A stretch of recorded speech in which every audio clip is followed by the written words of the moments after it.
Someone's getting feedback somewhere. All right, here we go. Have a good show. Okay, thanks. Have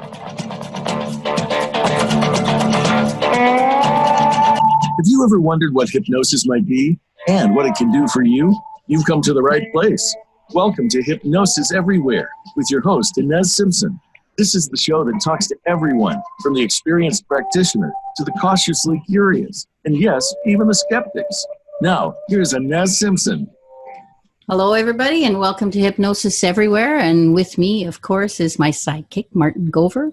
And we're here with Joanne Eadie from Canada and Sheila Granger from the UK, from Hull.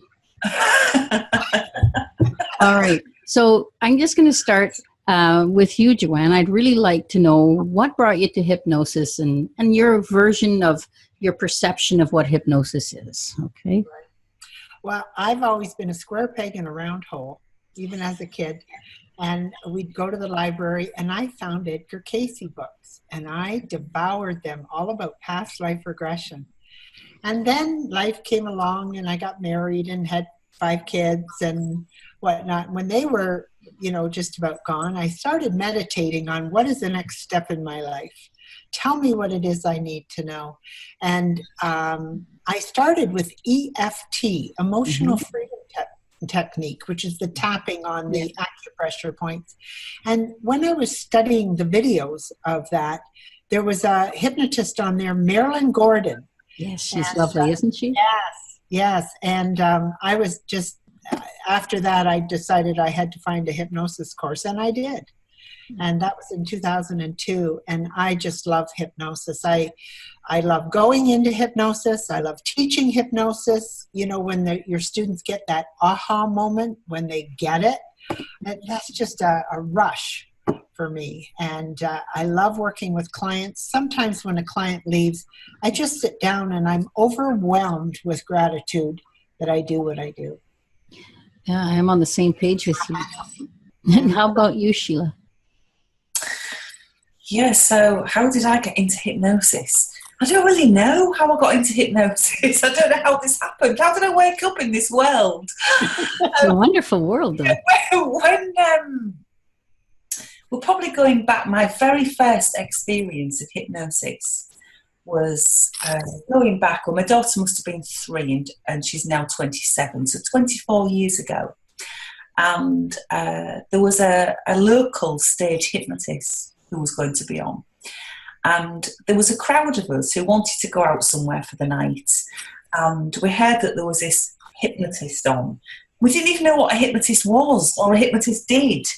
24 years ago, it just wasn't really anything that anybody really knew that much about. So we were sitting in the audience, and this hypnotist said, I want everybody to put their hands together. By the time I count to whatever, you won't be able to undo your hands. I couldn't undo my hands. My hands had stuck together like glue. Now, my husband at the time, he was just undo your hands, because he wasn't even going to play along with what the guy said, just in case it happened to him, for fear that his hands might get stuck, so he'll just ignore it. And I'm like, I can't undo my hands. And he will, you'll have to go up on the stage then. So I then had to go up on the stage. And I was told that I was peddling to save E.T. And then the hypnotist told me that E.T. had died. And I was like, oh my goodness, E.T.'s died. Oh my God. And then I had to be, what else was there? A washing machine on fast spin. What is a washing machine on fast spin? How do you do that as a person, become a washing machine on fast spin? Now, probably at the time, I wasn't somebody at that time who would go up onto a stage and act in that way. I wasn't a particularly confident person at that age. And so I did actually after a while, I rejected the suggestions that were being made to me. And, I went back into the audience, watched the rest of the show. And I remember my husband at the time saying to me, If you hadn't been up there, I wouldn't have believed anything that I have seen tonight. I thought it was all a complete staged performance. And so that was my first experience of hypnosis, and being a washing machine on fast spin. And now run courses to, if people want to be a washing machine on fast spin, I can certainly teach them how to do that. It's not pretty. But the important part I see in that story is just what I've been telling the audience forever, is it's always a choice to do it or not. You took the choice as far as you wanted to take it, and then that's it. Exactly. And that's the way hypnosis works. And, people all have that initial thing that they're going to just do strange things. And you do it. It opens your creativity well, and you have a great time doing it as long as you feel like doing it.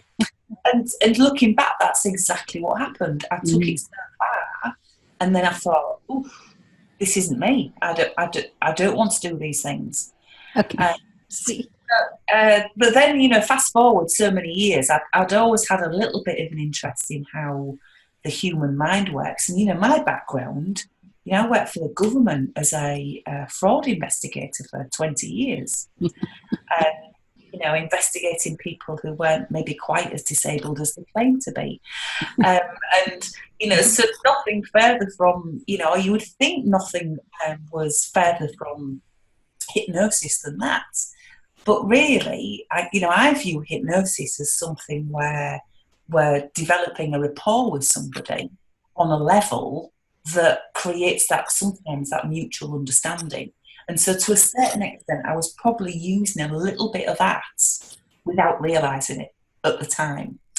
But I had this interest in how the human mind works. Was a little bit of a serial course goer. I was a librarian. I liked going on courses. I like courses.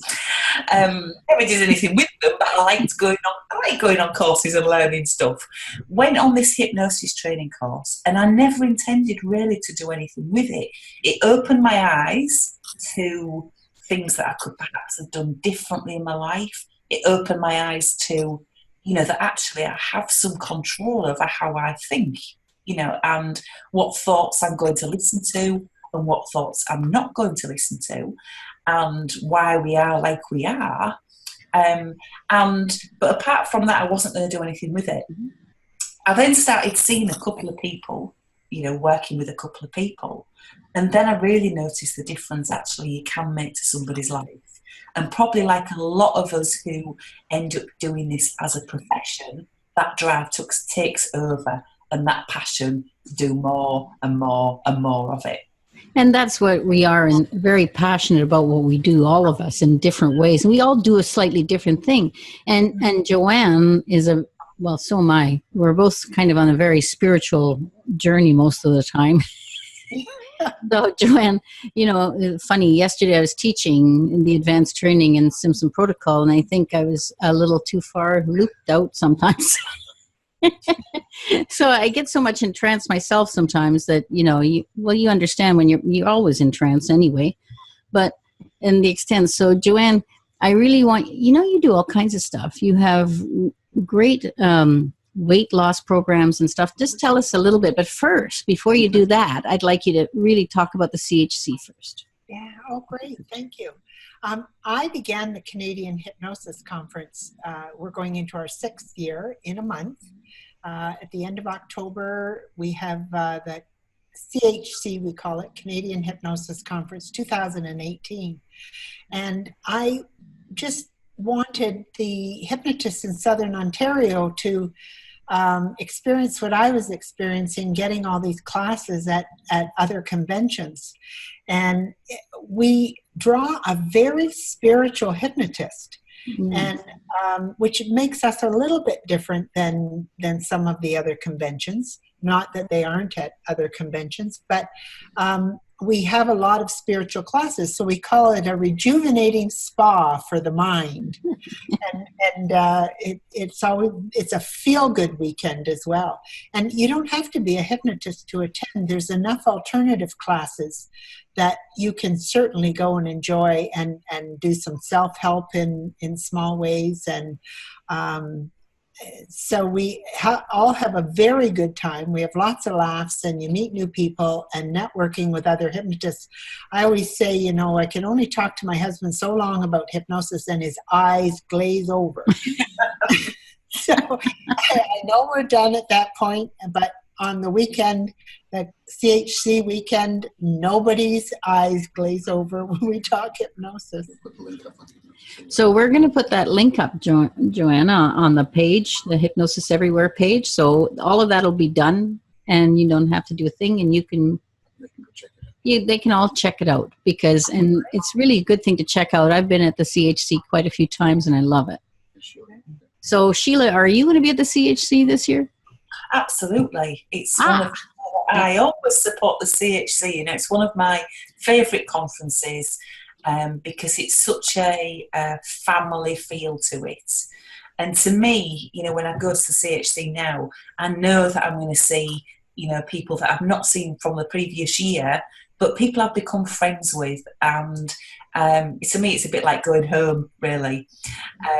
It's my time of year where I go back home and spend the time with the people that, you know, some really good friends, people that I love and care about dearly, you know, even though we're the other side of the pond. Yeah, but you've become our honorary Canadian. Oh, yes. That would be nice. Maybe Joanna will give me a certificate to say that. Maybe. Maybe, Joanna, that's what we should do. Okay, so the CHC, there's going to be, like you say, it's very spiritual unit, but there's also many things for just people who are don't really have a sense of belief in that. There's still a lot of stuff for them. And just give them an idea of the spectrum of the, you know, what's at one thing and what's at the very spiritual end. What we have this year is for just the price of the conference. During your conference, you can attend 3 two-day workshops and a one-day workshop. And then there's 3 tracks. So let me explain all that, because it sounds very confusing, doesn't it? So you pay your ticket to come to the CHC, and then from the schedule, you choose what you want to learn. Some people are, you know, dedicated hypnotists that want to get a new skill to take home to their clients. Some hypnotists just want to hear hourly classes and see what's out there. And then we have our non-hypnotists, or people who do other modalities that are curious and just want to learn some new things. And then we have a complete NLP track. And the reason I did the NLP track was so that people who don't have a certification in NLP, which is neuro-linguistic programming, they can sit in on classes and see what it's all about.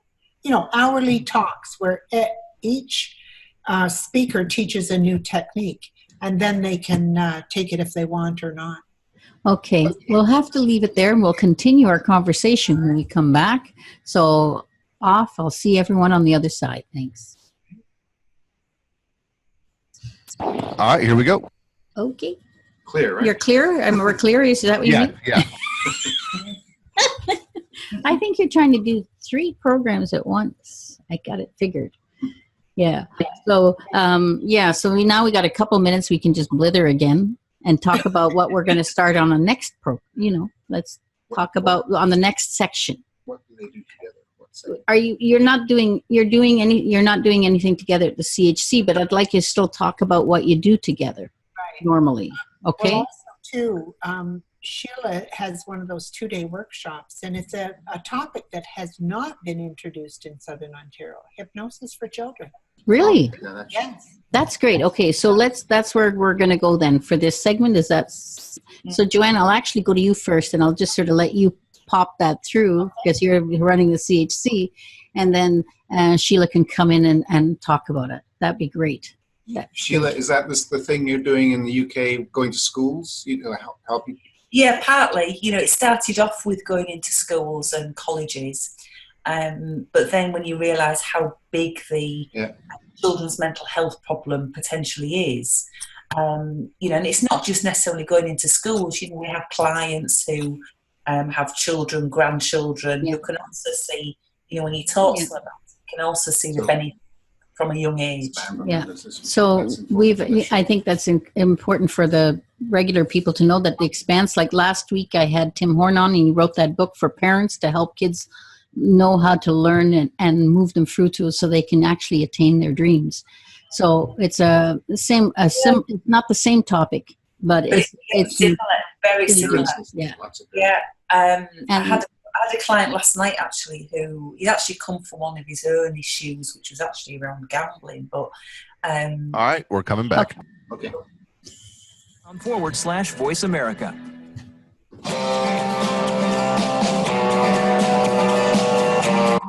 You're listening to Hypnosis Everywhere, the Simpson Protocol. To reach the show today, please call into 1-866-472-5792. That's 1-866-472-5792. You may also send an email to Inez, that's INES, at InezSimpson.com. Now, back to this week's program. Welcome back to Hypnosis Everywhere. And without further ado, I'm just going to keep going. So I'm going to ask Joanne just to lead into this segment about what's the CHC and what Sheila is doing at the CHC. Go. Right. So as I mentioned, just for the price of the conference, you can take these different workshops. And Sheila is presenting a workshop that's never been presented in Ontario, Hypnosis for Children. And so I'd like to have Sheila expand upon that because it's fascinating. Yeah, I think a lot of the time, we forget how much our young children are being affected today, children and teenagers, by mental health issues. There's a lot of lower level anxieties with children that weren't there even 10, 15, 20 years ago. But certainly with the rise of, internet, children almost use their tablets, their phones as a way of getting rid of or running away from unwanted emotions, shall we say. So they don't have to,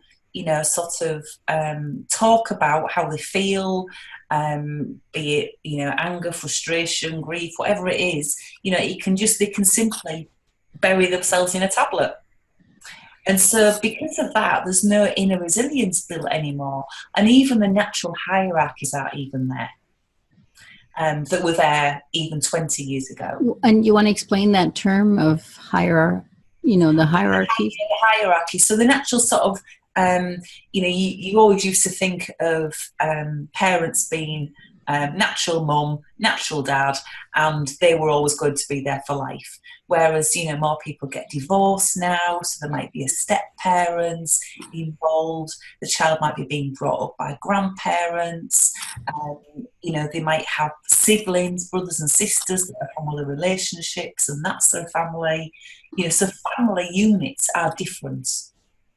They all bring their own host of issues can potentially bring their own host of issues with them as well. So who a child would normally look up to and take the messages and suggestions and the people that would help them deal with what the issues in the world aren't necessarily there for them anymore. And a lot of the time with schools and other educational establishments, they're there primarily to help that child get through exams, to learn the stuff that they need to learn on a curriculum. They need to learn their English, they need to learn their geography, they need to learn their history, and they've got to pass exams in that. And that's primarily the role of the schools. So they don't necessarily do much for those lower level anxieties that might be there in a child.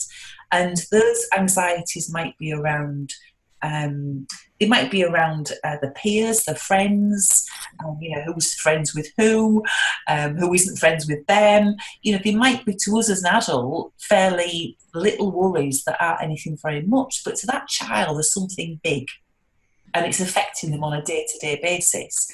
And today, isn't happiness all the rage? Social media's everything's about, oh, this was absolutely great. Oh, isn't this fantastic? What a fantastic day I've had. We don't put on there what a rubbish day we've had. So they see things that the messages to a child are that everything's about being happy. So if they personally don't feel happiness, then they think there's something wrong with them. Yeah. And so that starts to create a lower level anxiety going on as well. So, there's a whole host of issues there that if those lower level anxieties aren't addressed, or that child isn't given strategies perhaps to cope with that in the future, those lower level anxieties can begin to escalate. So in schools, they might see panic attacks. They might see that happen around exam time. Because around exam time, there's all the expectations placed upon the child as well. Expectations by themselves, by the teachers, by the parents. So this escalates and amplifies perhaps other issues that are there as well. Now, with hypnosis, we can help those children to start with become very consciously aware of how it is that we do think, how our minds do work. And perhaps to even just on a simple form, ignore the chatter that's going on and work out what is actually real and what isn't, what is just something that we're making up in our head as we go along. Because we're all great at that, aren't we? We make up things in our head all of the time about things that aren't even true. We might think that people are thinking certain things about us. So for a child, a teenager, they might have a group of friends, and this group of friends go out for a night on their own and they don't invite this other one. And so the one that's not invited thinks they don't like me anymore. I've done something wrong. Or, and it might not be that. There might be a very plausible reason why they've not invited them. But that girl, the person who's been excluded, will focus on all the bad feelings about that and will play the mental mind movie of a worst case scenario about it and amplify it. And to them, it's the worst thing in the world. So if we can have an understanding of that we all have that chatterbox in our head, and teach a skill set of managing that a lot better with this wonderful thing that we've got called hypnosis, then we're setting those children up for life. We're teaching them actually life skills. Yes. And when you just think back, Joanne and I and you, we all we weren't born as hypnotists, and we came in relatively, I've been in it for 20 years or so, or we all have been sort of there. But thinking back, think of the angst. I'm talking to the parents now. Think of the angst that you felt in school when your group, there was always something going on, and the one one person always felt left out or something. And that's Joanne said, there's so many angst for kids. And today, I did it again, didn't I? But the whole thing is that everyone has this, and the parents can, in their mind's eye, they can go back and know what that felt like. And now it's totally quadrupled. It's whatever. It's compounded to the point where it's very strong because of all the new thing, and everything moves faster. True? Well, and another point too is that almost all moms are working now. Yeah. The way economics are, it takes two incomes to have all the nice things that people want. And I know that my kids, I was always home. I was a stay-at-home mom. I was blessed to be a stay-at-home mom. And, I knew as soon as they came in the door if something was bothering them. But now they're letting themselves in, and they're by themselves. And so it does amplify, because when you're just thinking about it yourself, it goes to the worst case scenario. Yeah. So I've been working in schools and colleges for about the last 5 years, introducing hypnosis into the educational world, if you like. But the way that I go about that, because so many people have a perception about what hypnosis is and what it isn't. So if I approached the school head teacher and said, is it all right if I come and hypnotise the kids? They'd be like, absolutely no chance. You definitely cannot hypnotise the kids. No. But if I go with a slightly different approach, mindfulness is a buzzword at the moment, and mindfulness seems to be a more acceptable term than hypnosis is. It's still hypnosis, though, but that's true. Exactly. But I might say to them, I will talk to them about the league tables, because for schools, league tables matter. If I can say that I can help you improve your pass rate on exams by improving the children's performance, then that's okay. And I'll just use some centuries-old visualization techniques. Oh, yes, you can do that. That's fine. Yeah. It's the same thing, isn't it? It's all perception of the word. And luckily for me, the audience here, hopefully they've been really already taught that, but it's really important to bring it up again because sometimes they may have missed parts. And I think that's great. It's really good. So Joanne, do you work with children a lot in your practice? Not a lot, but it was funny. I think that Sheila gets in my head sometimes. I was teaching a hypnosis class, and during the second week, I always have multiple demos so that the hypnotist can work with real people. Yeah. Not just learn all the techniques, but no dead ones. We don't work with any dead ones. No, we don't. Still live people. But, we got a mother in, and then she said, could she bring her daughter in, who was 13? And so without going into a big, long story, we solved her problem with hypnosis. She loved the hypnosis. And now again this week, I've got another call with another 13-year-old. And I think, once you put that out there, I think you're just going to be exploded with kids with different things. And it's really, it makes you feel good too that you can help people move on so easy because like you say, you're building their foundation for life. Right. So that's totally true. And you're giving them a tool to make themselves feel better. Mm. I think you can also give the parents tools as well. Like I had a client last night who actually came for a completely different issue to this, but we got talking about his stepson who has Asperger's. Mm-hmm. It's been very, very, very difficult and putting a big strain on him and his wife's relationship. So although we know the child probably won't come, him and his wife are going to come.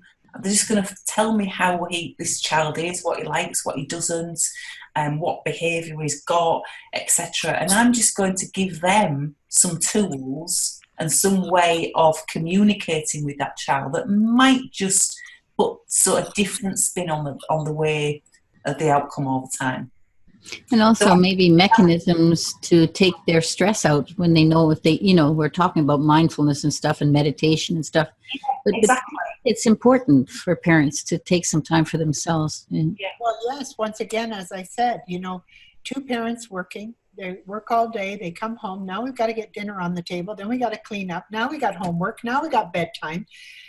These parents are exhausted too.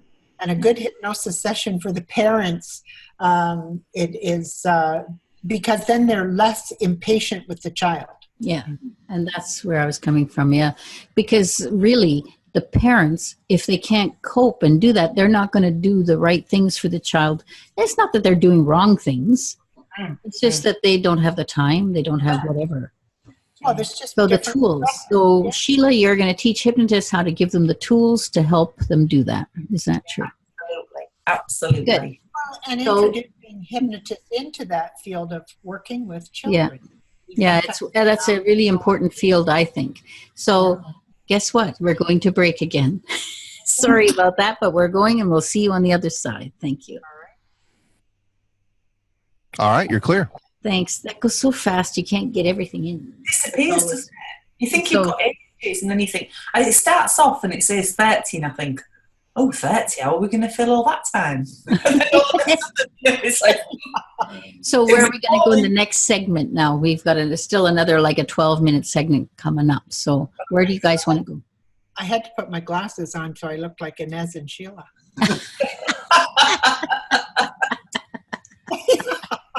I can't see. These are my computer glasses, and I can't see without them. I can't do. Well, I can't do anything without them. Did you want to talk about the virtual gastric? You both work the virtual gastric. No, you guys do a sort of a combination of everything, don't you? Right, but I think. With that is, you asked us what we do together, and we've done quite a few different conventions together, teaching over the 2 days, and I think the people like it. I Yeah. got some absolutely amazing testimonials from HypnoThoughts from people. Good. So bring that up. Do some No, it's just for you. No, we can bring up that we teach together a weight program that covers everything. Yeah, I'd really like you to talk about that. That would be great. And then if we got time, we'll go to the next thing. You guys can figure out what you want to talk about next. But the last one's only about 9 minutes, and I usually need at least 2 minutes at the end myself. So are we going into the 9 minutes? Joanne, how do you feel about me mentioning your UFO conference? I actually have turned that over to MUFON, so I'm not. Oh, okay. We won't bring it up then. I'm just on the board. Oh, well. Anyway, if you maybe you can drop a bomb at All right, we're coming back. Work on our timeline. Visit Facebook.com/Voice America.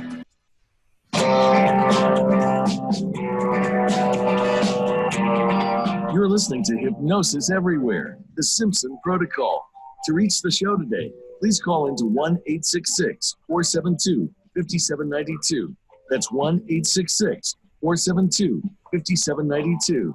You may also send an email to Inez, that's INES, at InezSimpson.com. Now, back to this week's program. Well, welcome back to Hypnosis Everywhere, and with Joanne Eadie and Sheila Granger. Sheila, that's good. Sorry. So we're just going to go right back in and talk. But, I really want to talk to them about what they do together, because one lives in Canada and one lives, you don't think of people working together. But hypnosis is a global sort of society. So I'd really like maybe Joanne just to start and sort of talk, because I've heard really good things about your trainings, especially in HypnoThoughts. Maybe go for that. Well, Sheila and I have presented the virtual gastric band and exhale weight together at several conventions, and it gives everybody the best of both worlds. I took the virtual gastric band in 2011, and I can still feel my band working. I've lost over 50 pounds and kept it off. Yeah. And then I became I immediately started working with clients because it was such a great program. And I became a trainer for Sheila in 2013. And I've never looked back. It's the bread and butter of my practice. And I had, some things in my own program, Exhale Weight, which I wrote a book about. And I use them as well. And we introduced some concepts that aren't in other programs. They aren't in, professional programs on television or anything like that. And we bring the common sense back to weight releasing. And it is not a diet. It's not a diet at all. It's just a way of eating, a lifestyle for the rest of your life. So, and I think it was Sheila at the last one you brought up such an interesting thing. If you go off the program, let's say at Christmas or Easter or Thanksgiving or something like that, really, there's only about 10 holidays a year. So those are pretty good odds, aren't they? And you just get right back on the program, and that's how you maintain it. It's interesting how people always think they give this the concept that they fell off the wagon. They might as well just really blitz it out and then go on. And with hypnosis, we really allow them to know they don't need to do that. Right. So it's really good. So the gastric band, Sheila, that you teach, you want to chat about that a little bit? Yes, the gastric band type of concept, if you like, goes back, probably about 8 years now. Mm-hmm. And, I did a little bit of playing around with it in the UK, in that I asked for 25 volunteers and nobody paid me any money, and I hired a hotel room, and most of the people in the room had probably never experienced hypnosis before either. And I invited my local media along to independently verify any results that I got. And the worrying thing was that the newspaper did print that this trial was going to take place. And I thought, oh my Lord, if this doesn't work, I've just ruined my business overnight, because we'll definitely be printing the results of it as well. Anyway, I did the first session, with this group of people, and in a group, we can't tailor it to a person as well, as we can when we work one-on-one. So it was very generalised, was that first group. But a lady rang me up the day after the first session and said, I have spent 45 years of my life thinking about food all of the time, and all of a sudden I'm not thinking about it anymore. What's happened there? Because part of what we do with this program is get somebody away from thinking about food. People say, I had one lady, she was actually a psychologist, and she said, I'm not quite sure what to do with all my spare thinking time. Because I must have spent so many hours thinking about food, not realising that's what I was doing. And now I'm not thinking about it. I've got all this spare thinking capacity, not quite sure what to do with yet. So this, the virtual gastric band sounds like madness, doesn't it? An absolute madness concept. But it's really not necessarily about making somebody think that they've had physical surgery. What it does is get somebody to focus. Let us focus much more on what my stomach is telling me than my head or my eyes. Yes. Because, our body gives our subconscious gives off lots of instinctual signals that are designed to keep us alive and keep us healthy, So if we want a wee, it's our subconscious saying, you're filling up with water and there is going to be a terrible accident. So we listen to that signal and we respond to it, or if we're cold, it's our subconscious saying, oh, you need to put some clothes on, put the heating on, otherwise you're going to get hypothermia and you're going to die. So we listen and we respond to it. But if you think about it, with the food signals, we eat when we're not even hungry, we eat when we're already full, we eat when we're happy, we eat when we're sad. We've almost got away from what are the right foundations of eating and really starting to tune into what our own body's telling us. So, because, when we were born, we all had a perfect weight control system. You think of your children when they were born, they've got this nice little baby, give it a bottle, when it's full, it stops. It doesn't think, do you know what sort of day I've had today? Do you know how stressed I am? Or I deserve this, I've worked hard all day. And, from a young age, our parents have made some great suggestions to us. I worked with a gentleman recently and, his parents had always told him, you eat it all up because you'll be a big boy. Yeah. Well, his parents were absolutely right. They were absolutely right. He became a really big boy. Because he couldn't leave food on the plate. Some of us are trained to eat it all up, aren't we, from a really young age. Don't you be wasting food, there's children dying in Africa. We'll pop it in a parcel and send it to them then. So we're trained, we've switched off to what our body's telling us. But with this virtual gastric band, and, I think sort of for the listeners, how I tend to explain it to people is that hypnosis just makes change so much easier on you than had we consciously done something. Because, consciously, we all know what to do, don't we? We're not stupid. Consciously, I want to lose weight. Okay, I need to eat less and exercise more. But something far more powerful makes us put our head in the cupboards, or makes us eat the chocolate, or makes us go for the glass of wine on an evening. Something far more powerful, this subconscious part that thinks it's doing us a favour. Yeah. Part of our job as hypnotists, I suppose, is a little bit like a salesperson to somebody's subconscious to get it to update that programme. Because all the times, you automatically reach for something sweet to eat, or you automatically clear all the food on the plate, even if you're not hungry.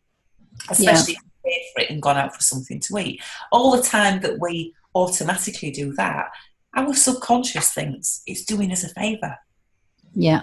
It doesn't run programs for bad, does it? It runs it thinking, oh, you feel a little bit upset. So what I'll make you do is if I get you to have something sweet because it worked, when you were a little girl and you got given a bag of sweets. They made you feel better. So I'll run that same program again. So you've taught a lot of people like that, and also this sort of putting in Joanne's part. I can understand having both facets, because a lot of people will look on the gastric band as a placebo, which it is, and it's awesome that it's a placebo. And now they've proved that placebos work even when you know it's a placebo. So, I mean, it's just a shift in thinking. That's all it is. But it sort of has got a bad name in the past. So Joanne is adding in all the other stuff that are, other things. So Joanne, you want to just sort of talk about the stuff you're adding in? I add in a lot of things to eliminate that emotional eating. That thought just went right out of my head. I understand. I had a lady, and the program is all about building them up. And I had a lady say to me, I don't know what you did to me, but I couldn't care less if I ever lost another pound. And guess what? I'm losing weight. Mm-hmm. So it's about letting go of that need to lose weight as well. And Sheila made me laugh one day when she said, well, they know they haven't had a real gastric band. They've been sitting in my chair in the office. Of course they know. And that's why it works still, because that they know that, but they look at it as just something to help them along the way.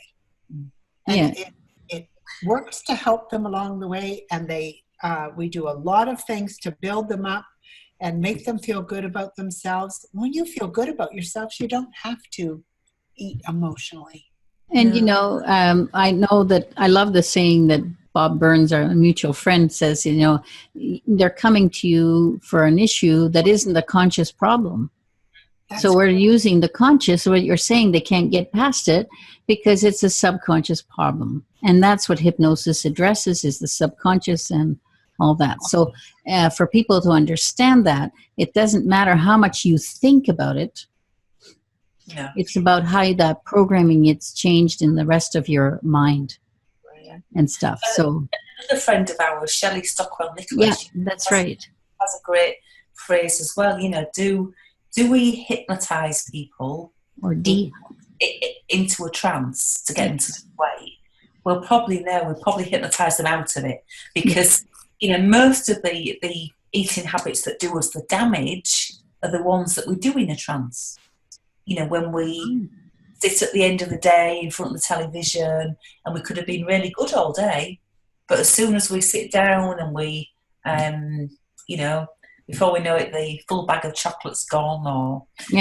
And this is what this hypnosis program is about. Everything is hypnosis. They've already been told that they self-hypnotize themselves every day, all the time. So that is about the dehypnotizing of that stuff and getting you on board. So we're going to break already. My gosh. So we'll see you on the other side. Thank you. All right, you're clear.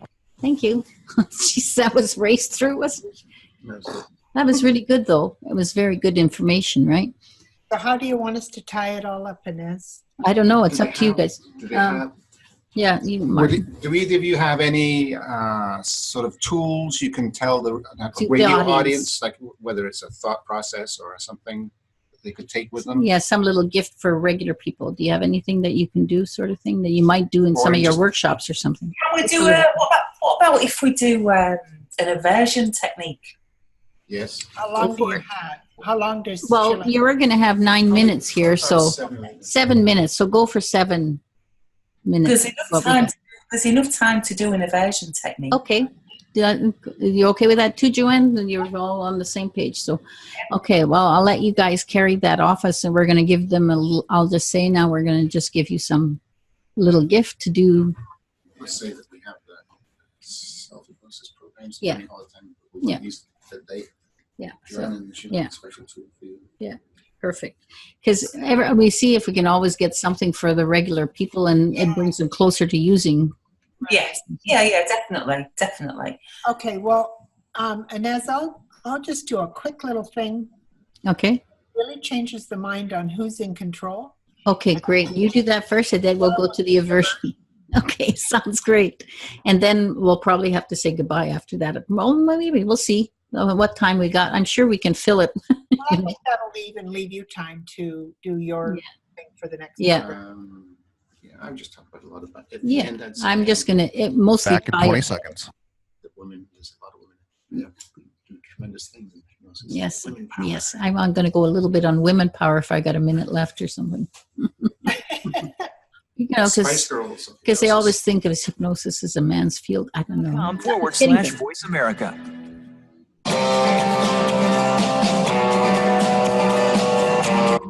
You're listening to Hypnosis Everywhere, the Simpson Protocol. To reach the show today, please call into 1-866-472-5792. That's 1-866-472-5792. You may also send an email to Inez, that's INES, at InezSimpson.com. Now, back to this week's program. Well, welcome back to Hypnosis Everywhere. And this is our last segment. And this is a segment where, in the past, I've always told you, there's a self-hypnosis site that you go see, and I'm promoting self-hypnosis and stuff. So now I'm going to ask maybe Joanne, she's going to give you a tidbit for something for you can do all by yourself. Okay. So the very first thing that I do with a client or a group is I say to them, would it be all right on this program if I just totally take over your life? I'm going to take over your finances, and I'm going to email you 10 to 20 times a day. I expect an answer, and I'll be calling you as well at periodical times through the day. Would that be all right with you, Inez? I don't think so. No. And that's pretty much the answer. Sure. But you let food do that. Why can't I? Yeah. And when I say that, it just kind of shocks them for a moment, and they realize, that I am letting some inanimate object control me. Mm-hmm. And if they're out of control eating, they're out of control in other areas of their life. So they get a sign. I am in total control of what I eat, when I eat, and how much I eat. I am in control. And they hang it up, and that starts on the journey of them being in control. Yeah. So I know that you've also got a technique that you'd like to teach the audience, Sheila. Yeah, so sometimes, when we're looking at changing our relationship with food or looking to develop a new set of habits, there might be certain foods that, call to you more than others, that you find more difficult to leave alone. It might be chocolate, or it might be potato chips, or I'm sure we can or bread. That's another popular one, isn't it? Yes, I eat too much bread. So sometimes it can be helpful to look at that type of food and what it is we're actually doing to ourselves with it in a slightly different way. So the hypnotists out there would call it an aversion technique. But really, it's a way of changing our perception about that thing, because, as we know, that's what hypnosis does. Hypnosis alters perception to something. And I don't know if I can ask people to close their eyes or not. Does that mean there might be somebody might be driving? Driving. Anyway, if you're driving, no. Unless you're driving, please don't close your eyes. You can always turn on the show later and do it again. Yes. So you can do it even with your eyes open. But I want you to think about for a moment that food that you perhaps want to eat a little bit less of. And the reason why you want to eat a little bit less of that, so it might be for your own personal health reasons, or maybe you do want to become slimmer. But I want you to think what that food might be that would be good for you to eat a little bit less of. Then I want to imagine that by your side right now is this big empty bucket, a big empty vat. And I want you to imagine if all and any of your bits and bobs of excess body fat were dripped and drained away into that bucket, what that fat would look like if you could see it. If all and any of your bits and bobs of excess body fat were dripped and drained away into that bucket, what that fat would look like.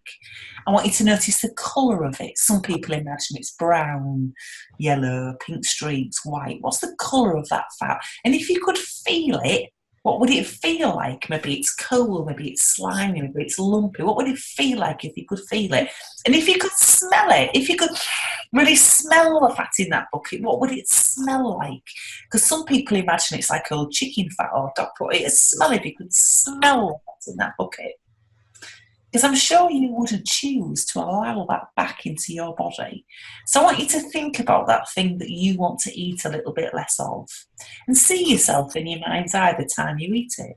Maybe sitting on your couch at home with a television on. And before you put that chocolate or that potato chip into your mouth, I want you to imagine dipping it into that bucket, getting a big blob of that fat on the end of it. Really noticing, the colour of, really noticing, the colour of it, the consistency of it, the smell of it. Because I'm sure you wouldn't choose to allow that back. But you can choose the foods that are right for you. You can choose what's right for you. The end. Well, I hope those people were driving, they were okay. But, it's so true. I mean, especially, when we shift people's perceptions about other things, food is very predominant in our lives. And it's used not just for, has sustenance.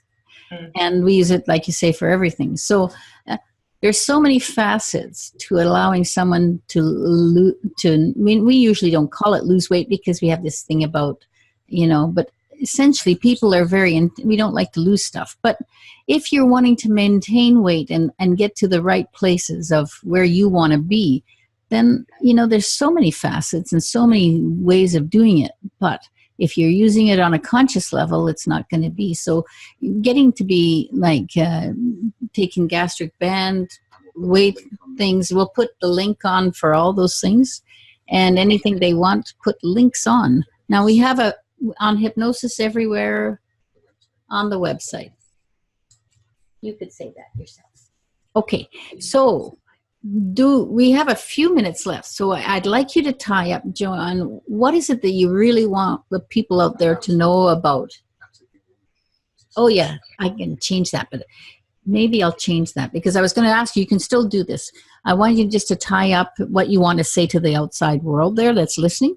And I also want to sort of do a little bit of a rant about how lovely it is that to have all women on the program. Not that I don't like the men on the program, but I have a bit of both. But I really wanted you to know that the hypnosis world is got both women and and we're all doing great work. But, you can go to a man or a woman, whichever you feel fine, but know that the skill levels of all hypnotists are quite high, no matter male or female. So there's my little rant. So Joanne, please, you just go ahead and do your thing. Okay. So I just wanted to let new hypnotists know, or even if you've practiced for a while, if you have any questions on the program or want to learn it, to just look up our websites and give us an email or a call. We are very accessible.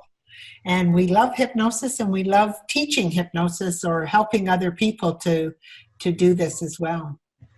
Okay, so, and what about you, Sheila? What do you want to close off with? What would my message be to the world? Yeah. What can that message be to the world? Yeah, I mean, I like to make myself really open for people to contact me at any time, really. And that's not necessarily even if anybody wants to progress it or not progress it. If they're just curious or they have questions, I like to make myself really available. And so people can contact me at any time. And I'm sure Ines, you'll put the links up to websites. Yes, all that stuff will be there for them. Make it easy for them. Yeah. But, we can all learn from hypnosis, be as seasoned practitioners, and we keep learning all the time. Yes, we do. There's always things to learn about, and it's taking hypnosis into the wider community, just like you're doing with this, Ines, which I think is fantastic. That more people are aware of this great skill set that they can use to change their life.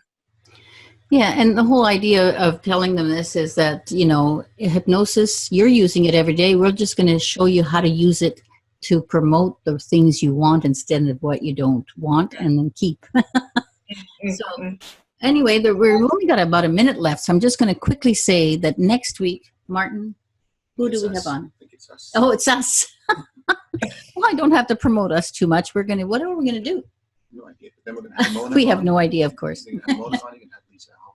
Yes, we usually what we do when we have we'll find a topic and we'll also talk about anything that's been brought up by all our wonderful guests, and we'll tie stuff together and we'll talk about it and all that kind of stuff. Because last week before we had another person talking about how the parents could promote their children to learn. So all this stuff, all this information, we try to build it together. So then we'll have Lisa Halpin on, and she's a great coach. And we're also going to have Mona Abdul. Oh my God, Mona, forgive me. It's really hard to say her name. And I have to go because the 30 seconds is up. All right. So, but she's going to be on talking about teaching parents to work with their kids. So another thanks. Thank you so much, you guys. It was great. And I'll have to say goodbye. Bye. Bye-bye. Bye, everyone. See you next time. All right, you're clear. Thanks. Mona. I need a sign. Well, how do you know Mona, Joanne? Don't.